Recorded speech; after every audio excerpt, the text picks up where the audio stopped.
do abismo, berço do capitalismo. Brancas bandeiras, pompos e baixo sorriso de Carlos Marx. Władysław é bolchevique, Boris é o menchevique, mas foram vistos juntos no circo Stankovic. Então, Vladimir, nos últimos anos o documentário começou a ser produzido, mas você sabe que tem alguns, até jornalistas, que acham que documentário é a partir A Ilha das Flores. Né? Então eles não sabem que o documentário tem uma raiz muito mais antiga, de 100 anos, né? Na verdade. Né? E que no Brasil tem Humberto Mauro e tem, meados do século XX, um novo documentário vinculado ao cinema novo. Certo. Entendeu? Então, por quê? Porque não culpo esses autores pela falta de entendimento ou de conhecimento, é porque não é acessível. Então, a vantagem do Jorge Furtado é que ele já foi numa época que era mais fácil, a época já digitalizada, né? O Ilha das Flores já tem cenas ali que foram feitas por computador. Era a década de 80, mas já havia computador. Então, o que está acontecendo agora, assim, todo aquele mundo antigo da película, difícil de ser visto, porque, por exemplo, os seus próprios filmes não eram fáceis de serem vistos, porque cinema comercial não passava, e de vez em quando um ou outro festival, mas um cidadão comum não pode estar correndo o país atrás de festivais, né? Mas Então, como quer dizer, pode? eram inacessíveis. O pessoal, assim, né? É um cine verdade. O documentário é com a própria pessoa, né? Se você não vai para Paulínia, você vai para onde? Eu vou para casa, né? Fazer o quê? Ficar vendo na internet o que está saindo sobre o Vladimir, sobre o filme. Imagina! Vamos lá, rapaz, conhecer o ambiente, conhecer mas como é que eu vou? as deficiências, As conhecer deficiências? tudo. Você falou que Seria queria, legal sim. se eu pudesse acompanhar você, filmando você, indo lá. Você falou que queria, eu achei Não, mas não precisa filmar, Ele Beto. falou que queria se voltar pra Sejamos Paulínia, normais, sejamos Normais? normais, sejamos Tá certo, normais. tá vamos certo. passar. Sim, mas é uma pergunta meio boba, mas... Não tem isso, não. Se assim, esse lado... Porque as pessoas riam, né? De uma forma... Assim, você estudou, assim, para que fosse dessa forma? Assim, bem engraçado? Não estudou, não. Você planejou isso ou foi acontecendo? A Assim? partir do material do filme? É. Ah, bom. Olha, Marinês, Esporte. um filme, Beto, Marinês e Beto, um filme é um documentário, a menos que você tenha um assunto que se esgota no acontecimento. Quer dizer, por exemplo, uma partida de futebol, ela tem 2 tempos de 45 minutos, você está ali, não estou falando do documentário, mas estou falando de um assunto que é filmado. Então você se atém àquilo. Agora, um documentário quase que por definição, é um filme que se faz quase par e passo com a pesquisa. Você tem uma pesquisa anterior, mas quando você começa a filmar, você não pode ter previamente estabelecido o que é que as pessoas vão lhe dizer, por exemplo. A questão da entrevista, ela é surpreendente muitas vezes. E você, ao receber aquela carga de informações, muitas vezes você modifica inteiramente. Aliás, você deve sempre estar pronto para modificar, porque se você já tem aquilo por pronto, não precisa nem fazer, né? Então você vai ouvir a realidade. A realidade vem através do entrevistado, vem através do próprio acontecimento, ou dos acontecimentos em torno, né? Coisas que acontecem durante um filme que você tem que registrar como uma coisa que está conectada àquele assunto. Então você não tem a coisa previamente pronta. Agora, quando você...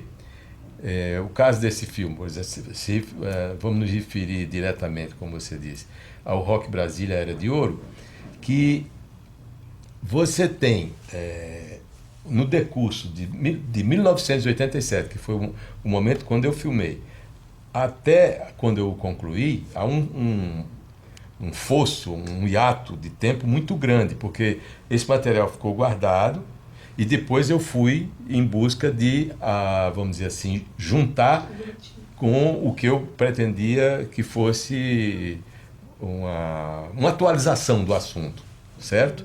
Então, o que estava lá no outro me serviu de base. Eu consultei intensamente o material que ficou, inclusive, depositado na Universidade de Brasília, e, para minha sorte, o material, embora tenha decorrido 23 anos, ele estava intacto. O material foi feito em quê? Em película? Em Betacam, numa bitola de Betacam, né? Em fita Betacam. E agora, essa parte que eu fiz de um ano até essa data, ele foi feito em digital, já num outro sistema, mas também fácil de fácil captação, né?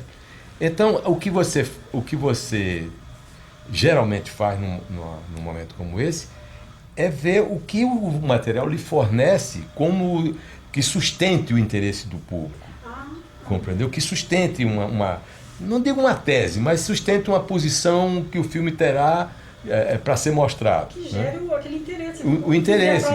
E Se aquilo servia para contar a história deles, para mim foi bom, porque eu pude ter, ao mesmo tempo, que era um momento em que eles estavam surgindo para a mídia, praticamente. Eles tinham saído do anonimato, já estavam no Rio, já estavam em São Paulo. Por exemplo, Capital Inicial veio viver em São Paulo. A Legião Urbana e a Plebe Rude ficaram no Rio, onde eles contaram com um grande aliado, que é o Herbert Viana, que, para minha sorte, você veja como é relativo. Não é como um filme de ficção que você escreve um roteiro e geralmente ele é para ser executado, é como uma partitura. Você toca de acordo com o que começo, meio, fim e de acordo com o que está pré-estabelecido. Nesse caso, não. As coisas aconteceram e eu, à medida que eu pude registrá-la, registrei. Mas não é uma... Eu digo que o documentário, geralmente, o roteiro é um ponto de partida, não um ponto de chegada. Ao contrário do filme de ficção, que é o ponto de chegada. Compreendeu? Você parte de uma coisa no documentário e você não sabe muitas vezes o que vai acontecer pelo caminho. Uma obra de arte, às vezes. É aberta. O filme de ficção, não, ele está no roteiro, ele está pronto. Você pode modificar na hora que você vai para o estúdio, na hora que você vai filmar em locação, ao ar livre, etc e tal, modificar alguma coisa, mas o roteiro está pronto, você pode filmar plano a plano, que o cinema é todo dividido em plano, tomada, etc. Então, são diferentes. Eu digo que o documentário ele está muito mais aberto para o que a gente chama de realidade, para o real, para o que está aí, porque ele vive disso. A gente teve sempre, vamos dizer, uma janela aberta para que essa realidade venha dar exatamente esse sal, esse molho ao que você está fazendo, né? Então, nesse caso, eu resolvi contar então a história deles, quando eles começaram, até o êxito de hoje, compreendeu? E me vali justamente dos depoimentos daquela época, alguma parte daqueles depoimentos, e fui em busca deles agora, 1 ano e meio atrás, para que eles comentassem e contassem essa história, como é que foi, entendeu? E aí tem surpresa, tem a alegria do êxito, tem os momentos difíceis, que estão todos lá no filme, compreendeu? Eu citaria um aqui, por exemplo, quando eles chegam no programa do Chacrinha, ele até fala, o Fê fala tem uma expressão assim, a gente chegou à conclusão que não tem almoço de graça. Porque para estar no programa do Chacrinha, a gente era obrigado a fazer os playbacks. E o que era playback? Era sair pela zona sul zona norte do Rio de Janeiro, tocando em tudo quanto é de subúrbio, ele fala em Belfor Roxo, na Pavuna, em toda parte, compreendeu? Que era isso... era do interesse da produção do programa do Chacrinha. E aí eles eram admitidos, era o preço que eles pagavam. Mas aí eles se revoltaram contra isso. Deram uma entrevista aqui na Folha de São Paulo, que foi como uma bomba. Olha, o pessoal é obrigado a fazer playback, fazer mímica, chegar num baile popular no subúrbio e ficar fazendo gesto, mímica, né? Mímica. Enquanto a música. Outras coisas mais. A própria morte do Renato Russo não estava... Quer dizer, está morto, não estava previsto. Quer dizer, aconteceu e foi um golpe muito grande neles. Não é? Às vezes um álbum, um disco que não dá certo, tá? Também dessa coisa, né? Muitas vezes, como o acontecimento do do estádio Mané Garrincha, que não terminou, né? O Renato se desentendeu com o público e o público com ele, e ficou uma confusão, ninguém sabe, é contraditório isso, né? Eles autorizou os próprios seguranças que estavam ali para fazer a segurança dele, ele terminou dando ordem, solta ele, não admitindo que o segurança fizesse... Essa imagem, Daí o quem foi que interpretou pegou? como podemos fazer tudo também, não é? Não. Exatamente, porque o que acontecia, Marinês... Somos livres para... Sabe o que acontecia? É o seguinte, Brasília, aquele show é de 88, fazia apenas um ano, fazia 2 anos, menos de 2 anos, que tinha acontecido o Badernaço em Brasília. Ainda sobre aquela questão do regime militar, aquela coisa que vinha de trás. Plano real, né? Do plano real. O pessoal que estava vendo o Renato Russo naquela noite era um pessoal que estava vivendo a liberdade já, a transição. Exatamente. Exato, queria mostrar que eles também estavam livres. E aí se chocou, o Renato queria ser ouvido, queria dizer, olha, eu saí daqui, mas eu estou voltando, estou cantando aqui para vocês e tal. E houve uma faísca ali que não combinava, compreendeu? O pessoal queria se mostrar com toda a sua força, né? Então isso resultou numa espécie de confusão, num desentendimento, num mal-entendido. Entende? Então tudo isso, esse filme, ele tem um estilo do épico. Épico não no sentido do adjetivo, da valoração, mas no sentido do substantivo, o épico, um gênero, né? Você tem o dramático, o lírico, etc. E tal. Esse filme, ele tem um tratamento. Depois que eu terminei o filme, foi que eu estive refletindo sobre isso. Então ele avança aos saltos, ele é narrado, e narrado pelas próprias pessoas que são os protagonistas, que eles próprios que narram o filme, entende? Isso foi intencional seu desde o começo? Não, isso aconteceu. Agora, se você pegar, se você estudar o gênero épico, todos esses elementos narrativos estão no épico. E tem o herói também, né? Porque o herói, eles têm um percurso, eles têm...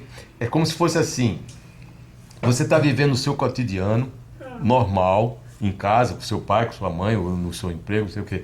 Mas tem sempre um apelo que você migra. O artista, ele descobre que tem uma outra coisa, que é um mundo muito especial lá fora e que ele tem que conquistar. Só que eles não tinham muito consciência quando eles eram adolescentes.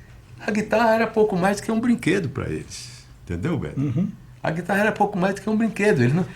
Agora, alguns deles descobriram de repente que, não tem aquela história do it yourself? Faça você mesmo. Né? Que acho que foi Bob Dylan que falou. Faça você mesmo, não espere pelos outros. Faça você mesmo. Então eles ingressaram nisso aí e descobriram que eles podiam também fazer. E começaram a filtrar as informações, as suas inquietações, a sua angústia. Então, essas bandas agora, desses meninos que tem as bandas de fundo de quintal agora, eles precisam muito ver isso. Essa coisa, então eles foram e fizeram. Quer dizer, o rock é alguma coisa de tosco, uma coisa que, como disse o Marcelo Bonfá, está no próprio filme, o rock and roll veio da África. Quando se fala samba, o rock and roll veio da África. Está aí há muito tempo. Compreendeu? É para chamar chuva a bateria, como eles dizem. A bateria é o chama-chuva, compreendeu? É um baticum africano. O tosco do rock é a sua beleza também, entendeu? E aí você encontra um poeta do calibre de Renato Russo, aí a coisa toma um rumo completamente diferente. Começa a cara do Chico Buarque, eu não aguentei. A cara do Chico era uma novidade para eles. O Caetano fala, você parece que você tem uma coisa. Ele disse, tenho mesmo. O Renato responde para ele. Então o rock é isso. E isso você não vai fazer um roteiro estabelecendo, compreendeu? Você não vai pré-estabelecer aquilo que ainda vai acontecer. Então isso tudo deu o enfoque. Gostei muito de você ter perguntado isso, porque é isso. Esse é o filme. Porque a vida é essa. O sábio... Tudo isso faz parte da estruturação do drama, da jornada do herói. Que ele chama a jornada do escritor, porque ele está se referindo ao escritor. Como que é o nome dele? É Christopher Vogler. Eu vou escrever aqui. Estou escrevendo um pedaço de papel aqui. e te dar. Deixa eu ver onde é que eu pus. Incrivelmente didático. Você tem preconceito contra o didatismo? É? Você tem preconceito contra o Pelo didatismo? contrário, eu acho a coisa, é uma vantagem que ele seja didático, entende? A jornada. Mas pelo amor de Deus, não precisa botar isso, não grava isso, porque isso são segredos profissionais. Eu leio esse livro constantemente. Ficou vermelho. Você grava isso, põe de repente no bloco. Não, isso eu não vou. Vai ficar só para mim. Segredos. Quando você morrer, quem sabe Não alguém vai, necessidade. alguém vai descobrir esses segredos do Vladimir. Eu não sabia, então, quer dizer, você tem uma teoria estruturante aí. Não é uma coisa... Olha aí, você já está fazendo coisa, né? Deixa isso de lado, e se eu cheguei à conclusão, depois que eu Depois li o que cara. deu, pois é. Mas então, tá lá, tá vendo? Não é tão intuitivo assim. Eu não sei a editora, mas você que mexe com ele, basta botar o autor e a obra, você vai encontrar. Ô, Vladimir, É Que horas? fantasticamente didático. que horas que tem? Se eu quiser ver os filmes, vejo. Se eu não quiser, não vejo. Agora, quando marcam uma entrevista lá, eu tenho que ir correndo para atender, porque eu sou um compromisso. Você tem Hoje sido já muito marcou? entrevistado? Às vezes uns 10 ou 15. 10 ou 15 entrevistas? Hoje já marcou? Já tem alguma coisa marcada? Não, é Hoje? que esse rapaz que ligou aí, ele estava, como é que chama?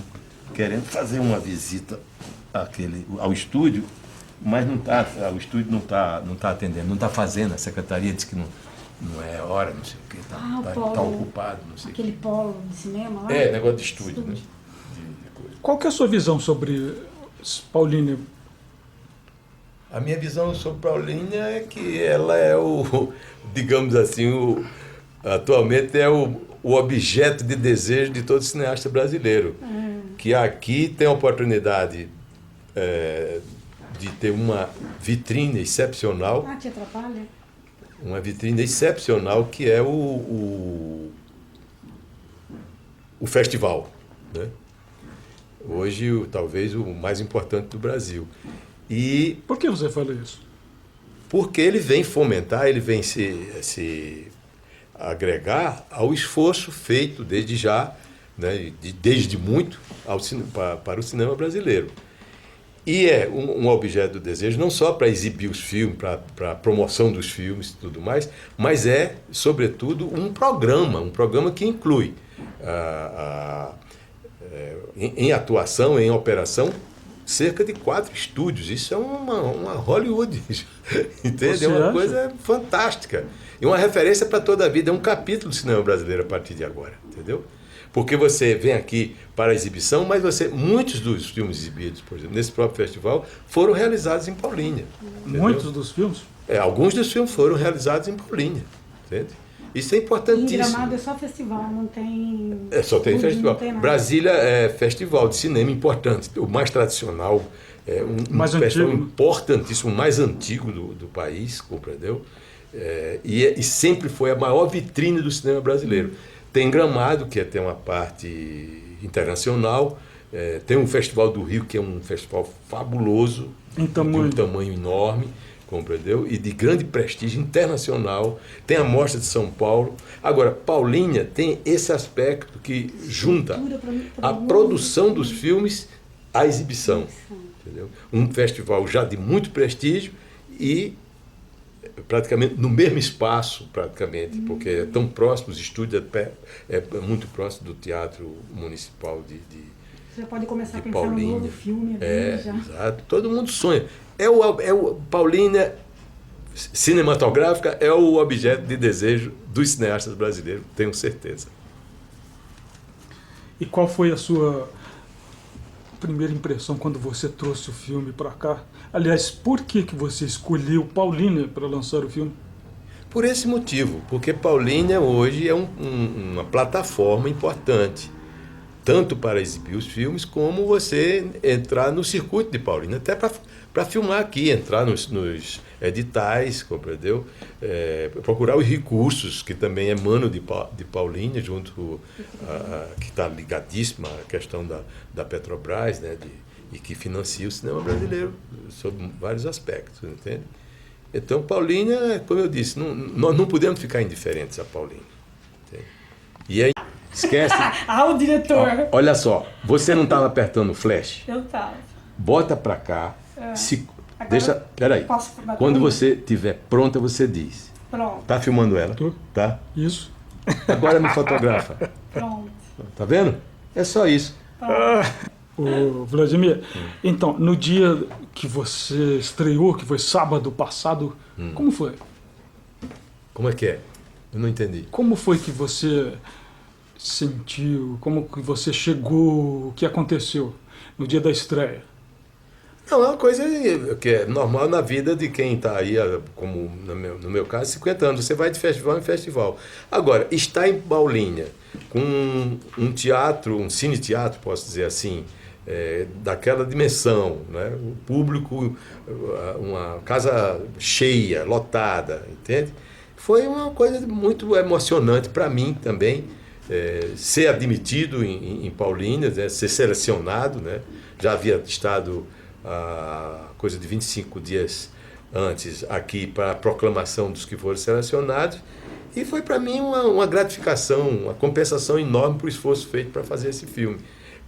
O filme você faz, claro, né, para ser mostrado, para ser exibido, para alguma compensação de aceitação do público, etc. Né? Ele teve Então, alguma bem. exibição anterior àquela do sábado? Não. Foi a primeiríssima? O meu filme ele ficou pronto muito recentemente.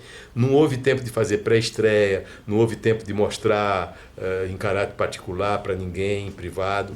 Ele foi visto pela primeira vez em Paulínia. E qual que foi a sua reação ao ver Eu a só recepção posso do dizer, público? eu só posso dizer que foi, para mim, algo de muito gratificante, porque foi calorosa. As pessoas que vieram falar comigo, as pessoas que vieram, alguns felizes, contentes de me abraçar, outros ainda, quando me abraçavam, iam às lágrimas. Então isso aí para mim é importante, para mim é muito, vamos dizer assim, a resposta que você precisa ter para aquilo que você realizou, muitas vezes com grande esforço. E a família do Renato? Também estava presente? Eu tive a sorte de ter a aceitação de pessoas como Dona Carmen Manfredini e Carmen Teresa Manfredini, filha dela, ela, mãe do Renato, ela e irmã, né, aceitaram vir aqui ao festival, se apresentar ao público, subir ao palco, como foram também as pessoas, os pais do Fê e o Flávio Lemos, né, o Briquet e a Dona Lúcia, que vieram também a Paulínia acompanhar, ver, assistir a pré-estreia ou a estreia do filme no festival. Né? Veio ainda também o Felipe Seabra, que é o líder do Plebe Rude, né? E a minha equipe, naturalmente. Né? Então foi uma noite muito importante e que me comoveu bastante a presença deles, e ainda ficaram no outro dia no debate, e eu tive a sorte de contar com eles na mesa, né? Dando seus depoimentos e emocionados, etc. Então foi muito bom, porque isso não há, vamos dizer assim, é quase que, é inestimável essa presença, a contribuição humana e afetiva que eles me ofereceram. Aí ele disse do caralho, no entusiasmo do caralho. A juventude de hoje fala caralho, muito isso. Aí sabe o que a tradutora fez? Maravilhoso, maravilhoso, maravilhoso. Ela ia dizer o quê? Entende? Ele é isso. E isso no dia a dia. Hoje, o dia de hoje é quarta, né? O dia de hoje ele está mais calmo, porque ele está tenso.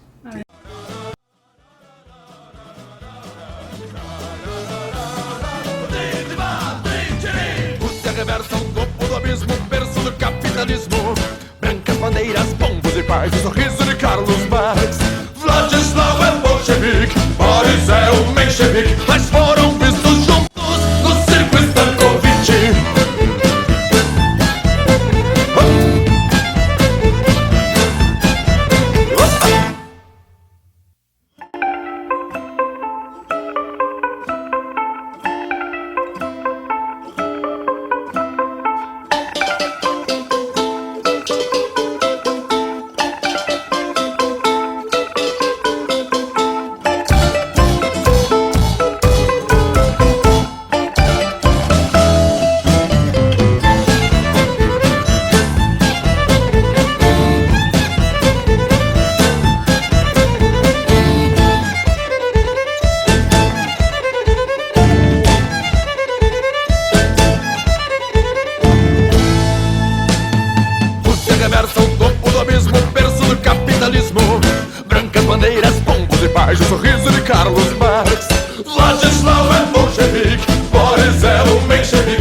Porta de ferro aberta no sol de 4 graus. Um copo de vodka segue a mão do czar Nicolau. Escondam de Kalashnikov seus coquetéis Molotov. Um bom filho soviete usa AK-47.